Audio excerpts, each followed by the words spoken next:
Kaya aja duwe panyakra bawa sing ora-ora lho, Truk. Ngapa? Aku ngepasi karo bojomu sing lagi ombah-ombah kuwi ya siji kuwi wektune esuk. Ping pindhone bojoku ki nek kon ombah-ombah kesete ra jamak-jamak. Bendinane gaweane menek turu kaya kebo. Nek ora dijabut wulu cumbune setekem ora tangi. Ora tau kek jenenge bojoku gelem ombah-ombah. Mula regetanku ki tak titipke bojomu. Iya. Tak titipke bojoku. Ini to ki. No bocah nek arep omong ki mbok yo ge omong. Newang sukmana mangadilinu kowe. Ana sasmentane ingsun jagat. Awase saning Ubathara. Bawana langgeng sinunggita tanawrat arca koblak iblis lanat padha jekan ama bakdu nun mangke Rama Giyatna sarawipun Rama Semar wonten ing padukaning Pringapus inggih wonten ing padukuhan Merak Reja. Rama Semar rawipun katuran kawilujengan babe Nayanraka. Mbel gagak saduli tomel bocah ki wong ora tau iso basa. Kowe ora kulinane basa kok. Sak gendhagan iki kowe basa karo pakmu iki. Mundhak malah ming sasar susur ora genah tata basamu. Samboten-botenipun kula sampun berusaha, Pak. Saora-oranipun kula pun mencoba. Jalaran kula rasa ki apa? Kula kira ki apa, Pak? Kula kinten jaman sakniki niku basa Jawa niku pun ajeng dilalekke kalih wong Jawane dhewe. Ketitik lare-lare sakniki kaya anak kula niku barang niku bendinane niku mboten tau kok nganggo basa Jawa. Takon kula madang apa urung ngoten niku, kamu udah makan belum? Kamu ndasmu kula ya ngoten. Kowe iki iso basa Jawa apa ora jane? Kula mung ngomong ngoten niku. Mula sinaosa. Weh. Elok nek elek teneh mboten elok. Iya. Senajan to anggen kula meranata basa menika pating besasik, pating begijik mboten kantenan. Sak mboten-mbotenipun kula saged ngaturaken basa Jawa, Pak. Iya, merga niku wau. Wong mayang men sakniki kathah sing nganggo basa Indonesia. Kaya dalange Nggaron niku. Niku nek mayang pun basane mboten. Gek saru le mayang. Iya, nggih. Kula ngaturaken sembah bekti kula kunjuk Bapak Semar. Iya, tak tampa. Ngaturke bekti karo wong tuwa. Sowanku ya slamet. Praptaku nggonku weh lungguh ana ing pendapamu iki pendapa kepiye ana pendapa kok separo kayu separo galvalum bot-bote kula niki ajeng merajakke para tamu-tamu Pak iya nggih sak sampunipun kula bikak campur sari gatrane kok tamu-tamu niku kula prajake. Iya apik. Nggih, pangestu kula suwun. Iya. Pangestune Pakmu ingkang kadempel Tampanana Bagong. Kyai Non. Sampun sanget anggen kawula pundi, Pak? Pun prayogaken lenggahipun. Kaya wis ora kurang kepenak. Nak Mas Nala Gareng. Nak Mas Winarno. Katuran kasugengan rawuhipun wonten ing Pedukuhan mring ngapus Nak Mas Winarna. Weh lah wedhus. Ana wong tuwa kok dinak Mas karo kakangne kok kaya ngono. Pancen nek ora adhiku Bagong wis tak pateni wingi-wingi. Karo adimu tak pateni ya ora apa-apa kok, Kang. Ya ora kok, ya aku ki tresna karo kowe kok, ya aku ki sayang karo kowe kok ya, Kang. Ya, pamujimu, Kang. Nggonmu kowe ngaturi karo nimbali karo sowane kakangmu. Sowanku ora ana alangan suwiji apa slamet tekaku. Kula nganturaken bekti kula kunjuk nggih Kakang Mas Nala Gareng. Iya, tak tampa pangestuku tampan ana, Gong. Tak gegem dadekake jimat. Iya. Sajak ketrima olehmu nglumpukke sanjaning para kawula. Ketliripun pripun Kakang Mas? Ketitik ana swara gluduk.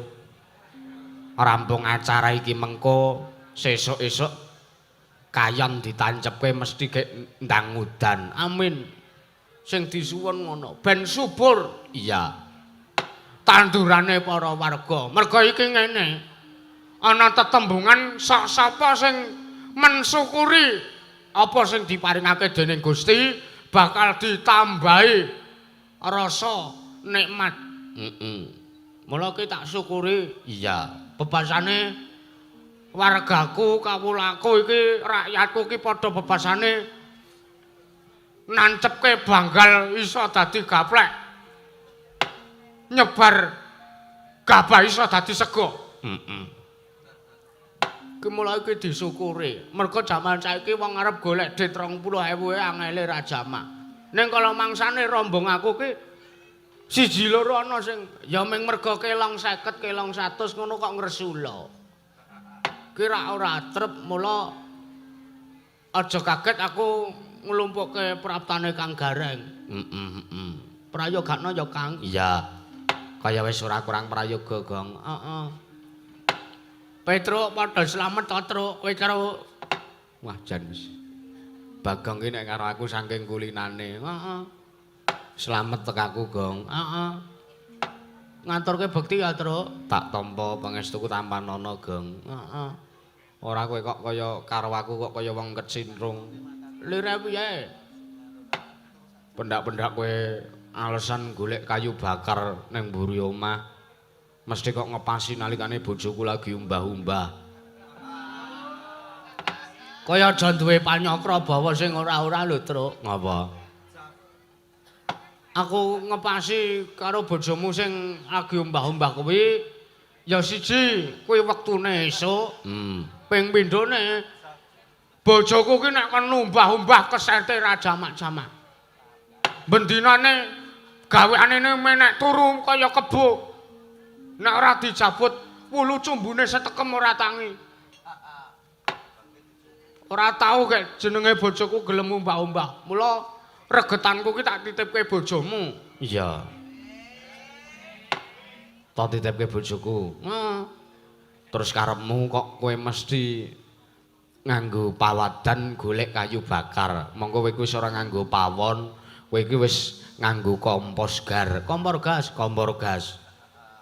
Kok kowe dadak nganggo alasan arep golek kayu bakar barang. Truk, kowe ra wis ngerti bisnisku ta? Apa? Lho. Areng ki lho, Truk. Mburi omah kae tak nggo benem. Aku njaluk kayu ning nggonamu. Oh ngono. Lah terus hasilmu adol areng kuwi aku tau ngrasake apa ora? Ya ora. Witekno kuwi usahaku pribadi, kowe ya ora kena meri. Bola kowe iki pancen ora apik. Ora apik nek apik tenan kudu Bagong. Iya, ya. Intine aku ora duwe rasa sing kepiye-kepiye karo bojomu. Aku ora ndek niat arep selingkuh kuwi babar. Sumpah, Truk, sumpah. Bojoku ki arep lemu ning ayu. Kok iso ngono? Heeh. Lek tak senenge bojoku ki nek iso bluk-bluk ngono ka lho. Oh lah kowe. Gak bojomu ki krempeng. Bojomu ki ora daging babar blas.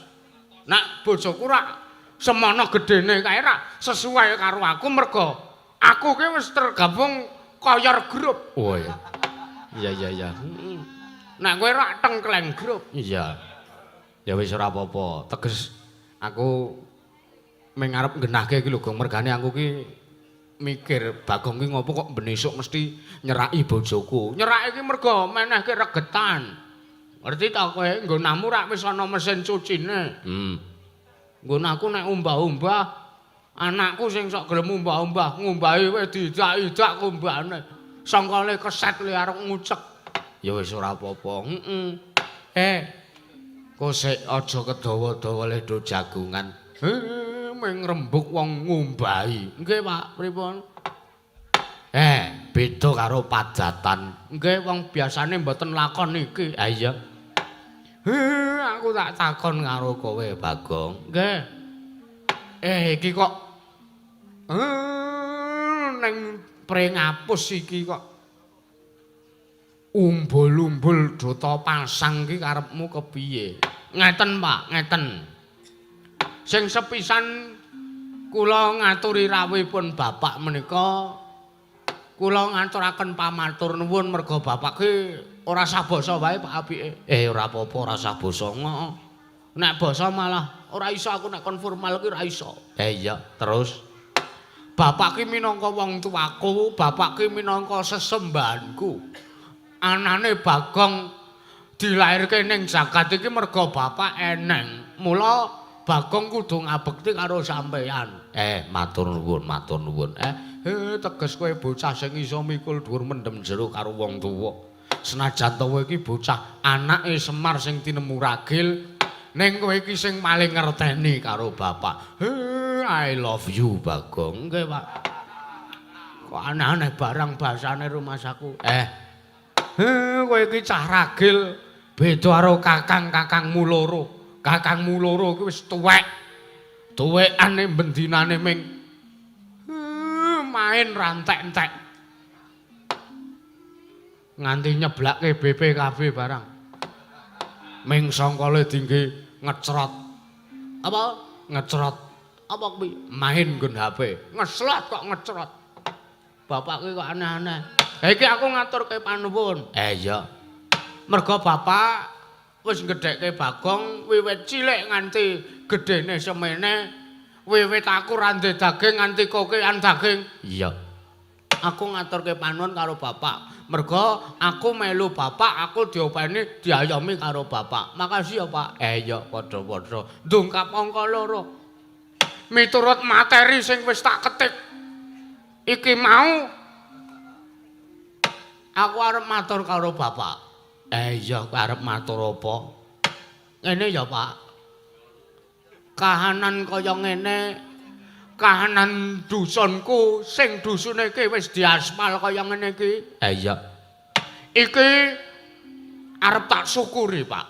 Srana sepisan mengkone aku bakal nganake nglumpukke tangga teparo kabeh warga ing dusun Prengapus kene arep tak klumpukke kabeh arep tak suwuni supaya ning ngetokke ambengan nek cara nggon kene iki ambengan ha iya ingkung lan sak penunggalane arep diaturke minangka sedekah kunjuk ngersane Gusti merga peparinge sing kaya mangkene akeh iki arep disyukuri karo warga masyarakat. Terus ping pindhone gandeng kabeh ki wis krasa ayem-ayem tata titi tentrem matsinamatan daya dinayan. Ping pindhone aku arep nganake acara gedhen, Mak. Minimale ya ngundang grup dangdut Papala saka Jawi Timur supaya nglipur para warga masyarakat. Lah ping telune aku sedih. Aku bingung. Aku susah. Wis apik kahanan dusunmu. Lah kok kowe sedih, kowe bingung, kowe ngrantes, kowe susah ki ana ngopo? Sawangen to, Pak. Iki rak tangga teparo ora iso tak lumpukke to. Merga iki akeh saking para kawulaku, saking para wargaku ing Prengapus kene iki padha nandang lara. Teges nek cara basane negara negaraku ya pedukuhanku kene iki Ketaman Pagebluk Mayangkara. Syukur isih iso diantisipasi kawulaku sing dolara iki isih iso ditambani. Ya ora ketang ming marake kendho ning larane urung mari. Urung asih ana kawulaku sing tekaning pati. Lah, aku bingung. Kahanan sing kaya ngene iki arep tak aturke karo bapak. Mergo aku ya wis nampa sasmita. Mbah, jane aku bingung iki sasmita tenan apa udu? Apa iki wangsit saka dewa tenan apa udu? Mula arep tak takokke karo bapak. Lah, wangsiting Jawata, dawuhing dewa ingkang dumeling tanpa wujud. Bisiki ana talingane Panakawan Bagong. Dewa ngendika ngene, Bagong, nek kowe pancen kepengin kawulamu padha ayam-ayam tata titi tentrem, kawulamu kabeh padha sehat, didake saka penyakit, didake saka sukerta, rubeda lan sak panunggalane, kowe kudu miwiti mbangun desa. Lah mula nggonmu mbangun desa ki syarate ora gampang. Kowe kudu munggah ning kahyangan njaluk ana ngersane Wang Pikulun Bathara Guru, ya ana ngersane Hyang Jagat Giri Pratingkah, ya kuwi wujute pelemper tangga jiwa. Nek wis kasil kowe njaluk wujute pelem iki mengko supayane tok pendem ana ing sak ngisoring pendapamu iki. Lah iki aku bingung, Pak. Pelemper tangga jiwa ki entuke ning ngendi? Nek tak kira nek arep mbangun desa ki mergawe bola-bali nglakokke. Bangun desa kuwi mesti ngono kuwi. Nek ora sing dibangun infrastruktur, sing dibangun ya miturute morale para kawula, morale para warga masyarakat. Ning gandeng sing arep tak bangun ki kesehatan jasmani rokanine para kawulaku. Dewa ngendika sing kaya mangkono. Amula iki tak pasrahke karo bapak. Gek ngendika wae pelemper tangga jiwa ki entuke saka ngendi, sing papan sing jeneng kahyangan kuwi saka ngendi, Sang Hyang Jagat Pratingkah ya Sang Hyang Bathara Guru kuwi mapane ning ngendi, terus kuwi sapa, pangkate apa, jabatane pirang taun, titele apa. Ngono, Pak. Ayo, gek Hanjrahing Kang Puspita Rum. Elong-elong. Ambel kegak sadulita mel aku kok kaget. Aku kok kaya wong sing digetak. Bareng nampa aturi anakku Bagong nek kowe arep mbangun desa. Melu seneng dole, melu bombong. Mangayu bagya sekethi jumuruh. Ning antase kowe banget nggonmu mikirke marang para kawulamu. Nggih, Pak. Ya senajan to wong sak kawula sak Prajanagara Ngamarta niku do prisa kabeh. Nek kula niku wong sing ora tau tumindak becik, wong sing ora tau tumindak apik. Senajan to do ngerti nek Bagong niku wonge nakal, senajan to do ngerti nek Bagong niku cerakane sinten-sinten niku kathah. Senajan to do prisa nek Bagong niku pendak-pendak nggawa sinden anyar mesti kula hampir keriyen teng pinggir dalan. Niku nek iso sing kaya ngoten niku pun kajenge mawon. Nek iso ajeng kula tutupi. Sarana kula tumindak apik, kula duweni niat kula arep kepengin bangun desa. Aku pengen ndandani kawulaku, aku pengen berkecimpung berkontribusi ana ngersane para wargaku, ana ngersane para kawulaku yang paring ngapus supayane do prisa, supayane do tanggap, supayane do ngerti. Oh, Bagong kae najan gaweane karaoke. Ning Bagong kae sembada.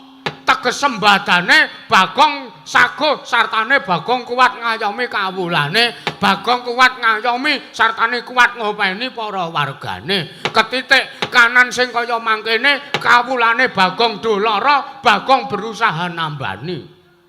Lho ngoten niku sing arum asmane sinten? Sing arum asmane bapak. Merga kula niki anake bapak, kula niki turune bapak ya senajan to bapak niku nuwun sewu bapak niku mung wong kere mboten gegablekan ning bapak niku kathah ingkang nyebutake pusaka sing bisa kandha jimat sing bisa ngucap mula kula saguh dados peneruse bapak kula pestheke sasurutipun bapak ingkang badhe ngemong tanah Jawi menika sulipun Kyai Semar Badranaya Kyai Glandar Carita nggih menika. Wanggepe arep neruske bapak ngomong tanah Jawa. Sing tomonge Gemang nek sing ngomong kowe. Kowe ora usah ngono kuwi, Truk. Gere lu si jalma tan kena kene ra. Iya. Aku wis tanggap, aku wis dong. Aku wis iso nampa sing dadi aturmu, Bagong. Lah malah saiki aku tak njarwani karo kowe. Nek pancen kowe arep ngerti apa to wujude pelem pertangga jiwa mapane ana ngendi kowe kudu nembung karo sapa nek pancen niatmu lahir batin kepengin ngayomi para kawulamu tak jaluk kowe munggah ning kayangan lah niki iki sing aku bingung Pak bingung sebabe kayangan ki papane ngendi kayangan ki apa kuwi urung dong Pak kayangan kuwi papane para dewa nek kowe ndelok mengawan kae kowe nek ndelok wayangan mengawan kae jejere kayangan lah ya kuwi kayangan oh alah nggih terus nek kula pun munggah teng kayangan kowe nek wis munggah kayangan kowe metu ana karo Sang Hyang Guru Bathara Guru kuwi dhisik kuwi kadar Bathara Guru kuwi dhisik adikku lho sampean duwe adik apa duwe sinten ya Sang Hyang Jagat Pratingkah ya Manik Maya ya Bathara Guru kuwi adine bapak weh lah adik kandung weh lah elok nek ngenten kula niki turasing dewa ora ming turasing dewa kowe iki ayang-ayange dewa wong kowe iki dumadi saka ayang-ayange Semar ngono nggih mula nek arep munggah kayangan munggah njaluk wujude pelem pertangga jiwa kowe bloko ana ngarsane Bathara Guru kowe arep butuh siji wae pelem pertangga jiwa kinarya tumbal ana ing pedukuanmu ya ing mring apus kene kowe arep ndandani kowe arep mbangun kesehatane para kawulamu kowe arep ndandani marang kesehatan jasmani rohanine para wargamu nggih Pak ngaturaken panuwun awit informasi ingkang sampun dipun ngendikaken dening Bapak. Lah masalahe ngene sakniki ngeten perkarane udu kok kula le arep matur karo Bathara Guru niku babar pisan udu. Lah terus sing dadi bingung atimu apa? Le ajeng munggah kayangan niku liwate teng pundi? Le ajeng munggah teng kayangan papane Bathara Guru niku liwate teng pundi? Numpak napa kula dereng ngertos. Ragate pinten kula nggih dereng ngerti. Ya kuwi to Le. Wong sing arep munggah kayangan kuwi kudu gentur priatine, kudu gentur tapane.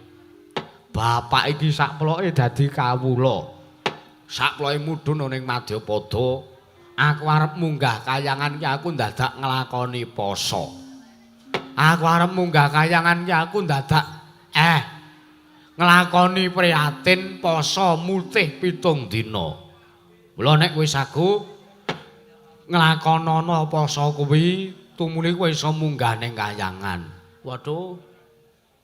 Monggo nek poso mutih niku mboten angsal ngombe sak liyane banyu putih, mboten angsal maem sak liyane sega putih. Lah ya kuwi poso mutih. Wah, abot Pak. Tur mesti nek wong poso kuwi ora entuk kumpul karo bojone. Niku sing marake Bagong kabotan niku. Gelem ora gelem kudu nglakoni. Kula niku ngerti anu kabar krungu pawarta Pawarta piye? Ndara Janaka niku bola-bali mlebu metu kayangan. Nek Ndara Janaka kae pancen kae diwenangake munggah mudhun kayangan mlebu metu. Papane para dewa kae ora ana sarusikune, ora ana dendhe tandane ora ana walate apa-apa saka Dewa merga pancen Ndara Janaka kuwi dikeparengake munggah mudhun kayangan. Lah nek dapurmu kowe iki ming kere, kowe iki ming derajating gedibal, kowe ming Panakawan. Nek ora laku prihatin sik kowe munggah tekan repat kepanasan kowe wis jedot sirahmu. Wah. Kok medane cimen ming arep opek pelem kok toh-tohane nyawa. Dene ngaten mbok nyuwun tulung Ndara Janaka kemawon ken munggah kemawon. Ngono ki sing aku ra seneng. Ngono kuwi sing aku wirang. Mergo Semar ki ming derajate Panakawan. Kowe ki anake Semar. Kowe kudu modar watuk, modar. Ngalon-alon to nek ngomong kowe. Kowe kudu mbangun miturut, kowe kudu nunggak semi karo apa sing ditindakke karo bapakmu iki. Aku kene ndek kekayuhan apa-apa mentas dhewe, ora tau ngrusuhi para Pandhawa, ora tau kok sing jenenge njaluk tulung karo Bendara. Kejaman Prabu Sri Rama Wijaya nganti saiki jaman para Pandhawa, aku mbangun kayangan bola-bali iki ora tau njaluk ragate para Bendara kuwi ora tau. Ngono? Nggih. Mula kowe anake Semar, sak iso-iso kowe kudu mentas dhewe, aja ngasih kowe ngrepotke sak liyane. Kena diewangi tangga teparo, kena diewangi dening sapa wae. Waton sing ngewangi kuwi dudu bendaramu, waton sing ngewangi kowe kuwi dudu wong sing menehi panguripan karo kowe.